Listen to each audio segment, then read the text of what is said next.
Hai, Assalamualaikum semua, apa khabar? Sihat semua boy, hujan weh, hujan hari ni. Siapa yang berada di sekitar JF kita ni berada di sekitar Bandar Seri Permaisuri guys. Bandar Seri Permaisuri. So ini adalah untuk kita punya preparation esok. Esok JF akan buat home party dekat new location kita Now tempat yang sama juga. Kalau siapa yang biasa datang ke JF Academy, kalau dulu tempat lama kan. So sekarang ni kita dah berada di location baru and kita saja tak susah. Atas bawahnya apa? Power apa ni dah? Power apa? Tapi aksesori, tempat aksesori kereta lah kan bawah ni power apa dah. Tapi dia sederik dengan restoran Takwa guys. Siapa yang basic lecturers ni yang tahu dekat Bandar Seri Permaisuri kita berada betul-betul sederik dengan restoran Takwa. So jom, I nak bawa you all mana-mana yang nak booking tiket untuk home party kita esok. Apa yang you all akan dapat? Dia bukan takat hydrogen saja. Kalau siapa yang biasa dengan event-event hydrogen biasa tu, no. Kita punya home party bukan setakat hydrogen saja. Okay, jom kita pergi round-round esok apa yang korang boleh buat dengan home party kita. Antara aktiviti-aktiviti ni adalah bila korang daftar. Okay, kalau korang daftar first kali korang akan daftar. Ambil dulu borang kat sini ya guys. Alamak. Mana. Ini loading. Tiba loading. Ni macam flip dia. Okey, so kalau korang daftar, so korang akan register dulu kat sini. Masuk-masuk kat pintu, register. So lepas register, korang akan dapatlah dia punya goodies bag. Goodies bag bernilai RM250 guys. Apa yang ada tu nanti kita kena datang kan. So bila korang dapat goodies bag ni, korang akan dapat borang. Korang dapat borang, nanti korang isi borang. Selain daripada borang tu, selain daripada borang tu, dia kat situ akan ada aktiviti-aktiviti dia. So first kali, lepas isi borang, korang kena pergi ke sini. Mari. Korang pergi cek darah dekat sini. Alamak. Sorry lah dah set up kita. Tengah set up. On the way. So nanti cek darahnya dekat sini guys. Okay. So selepas korang dah cek darah semua kat sini, korang akan boleh tengoklah result dia macam mana apa semua kan. Korang pergi ke next station kita, iaitu station hydrogen. Ini station hydrogen kita. Kita dah sediakan untuk korang banyak hydrogen guys. Kita dah sediakan untuk korang banyak hydrogen. Nampak tak tu?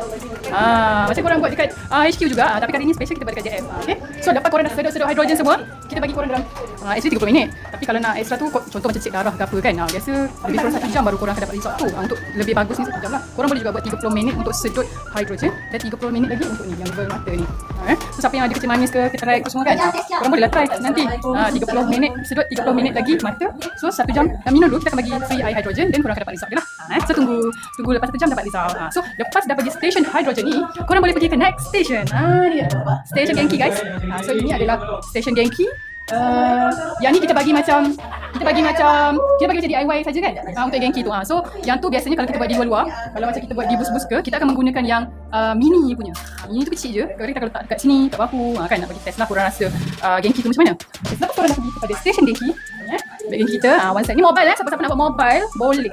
Perawat, tukang urut, tukang bekam, tukang akupunture, lagi perawat saraf semua. Genki ni dah segala-galanya, dia korek lagi. Tembus daripada belakang sampai ke depan boleh kan. Dari ke depan ni boleh rasa kau. Tukang urat boleh kan rasa macam tu? Tak boleh kan? Okey, lepas korang dah buat Genki, jom kita masuk ke dalam pula. Okey, station ni adalah untuk station facial dan juga akupunture. Okey, selepas tu boleh datang ke sini untuk buat akupunture dan juga kita punya facial. So kat dalam ni lah, boleh pilih lah. Tak semestinya tak nak akupunture pun tak apa, boleh buat facial je. Okey, so bila dah kat sini, tu yang tu sajalah. So dia ada 1 station, 2 station, 3 station dan last kali 4 station. So selepas tu macam biasa, you all akan dapat air hydrogen sekali. So boleh check lah siapa yang ada macam kecil manis ke apa ke, kita akan buat before dan after lah. So korang boleh check korang punya result bacaan gula kan. Jadi jumpa esok. Guys, esok tema kita adalah Blackpink. Jadi datanglah pakai secantik-cantiknya Blackpink kan. Mana tahu ada lebih-lebih baju raya lagi yang tak terpakai kan. Boleh datang esok pakai Blackpink. Okay. Dengan katanya ada best dress juga lah esok. Sampai yang betul itu, jadi jangan lupa datanglah esok ya ke kita punya home party JF Academy. Jumpa esok guys. Bye.